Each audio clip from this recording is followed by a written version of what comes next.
Perkenalkan, saya Mahira dari Pendidikan Matematika UIN Alauddin Makassar. Baik, kita akan membahas komponen, model, dan organisasi kurikulum. Komponen kurikulum. Perkembangan komponen kurikulum harus dimulai dengan menentukan asas perkembangannya. Selanjutnya yaitu mengembangkan komponen-komponen kurikulum tersebut. Pengembangan komponen kurikulum tersebut yang nantinya akan membentuk sistem kurikulum. Perkembangan komponen-komponen kurikulum ini terbagi menjadi 4 bagian. Yang pertama yaitu komponen tujuan, yang kedua yaitu komponen isi atau materi, yang ketiga yaitu komponen strategi, dan yang keempat yaitu komponen evaluasi, yang dimana 4 komponen ini saling berkesinambungan atau saling berhubungan satu sama lainnya. Komponen tujuan berhubungan dengan arah atau hasil yang diarahkan, yang dimana dalam skala makro, komponen tujuan ini berkaitan erat dengan filsafat dan nilai yang dianut oleh masyarakat. Dan komponen tujuan ini merupakan salah satu komponen dalam kurikulum yang sangat fundamental, yang dimana komponen ini tidak hanya berpengaruh terhadap bentuk kurikulum, tetapi juga mengarahkan atau memberi arah terhadap segala program pendidikan. Kemudian hierarki tujuan. Hierarki tujuan terbagi menjadi 4. Yang pertama yaitu tujuan pendidikan nasional. Tujuan pendidikan nasional yaitu tujuan pendidikan yang ingin dicapai pada tingkat nasional, yang terwujud bila warga negara berkepribadian nasional. Yang kedua yaitu tujuan institusional, yaitu tujuan yang ingin dicapai lembaga pendidikan, yang dimana tamatan sekolah mampu melaksanakan bidang tertentu. Yang ketiga yaitu tujuan kurikuler. Tujuan kurikuler ini merupakan tujuan yang ingin dicapai pada tingkat mata pelajaran atau bidang studi. Yang keempat yaitu tujuan instruksional. Komponen isi merupakan komponen kurikulum yang berhubungan dengan pengalaman belajar yang harus dimiliki siswa. Komponen isi ini menyangkut segala aspek materi pembelajaran, baik itu yang berhubungan dengan pengetahuan maupun segala sesuatu yang tergambarkan dalam materi pembelajaran, dan segala sesuatu yang terdapat dalam aktivitas maupun kegiatan siswa. Kemudian komponen strategi. Komponen strategi merupakan komponen atau metode ketiga dalam perkembangan kurikulum, yang dimana metode atau komponen ini merupakan komponen yang memiliki peran yang sangat penting, disebabkan komponen ini berhubungan tentang implementasi kurikulum. Strategi pembelajaran terbagi menjadi 4 bagian.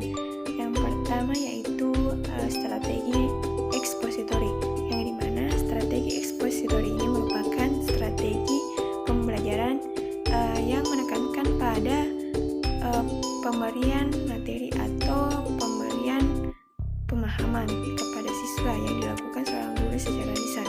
Yang kedua yaitu metode atau strategi discovery, yang dimana strategi discovery ini dapat dilakukan dengan observasi ataupun pengukuran. Yang ketiga yaitu strategi grup, yang dimana strategi grup ini dilakukan dengan proses pembelajaran kelompok yang berbasis penemuan. Yang keempat yaitu strategi individual, yang dimana para siswa dapat menentukan laju atau kecepatan siswa dalam memahami materinya sendiri.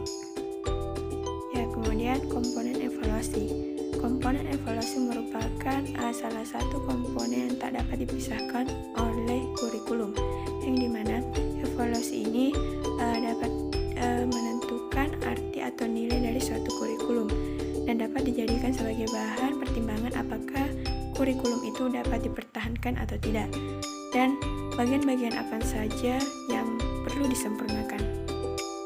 Evaluasi kurikulum terbagi menjadi 2 jenis. Yang pertama yaitu tes. Tes merupakan evaluasi yang digunakan untuk mengukur kemampuan siswa dalam aspek kognitif atau pembelajaran.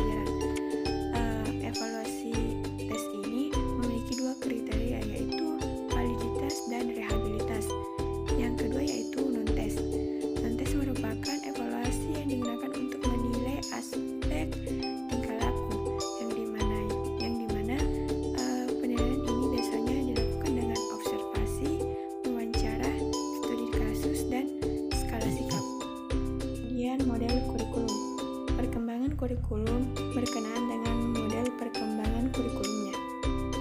Dari segi konsepnya, kurikulum terbagi menjadi 3 jenis, yaitu kurikulum ideal, kurikulum aktual, dan kurikulum tersembunyi.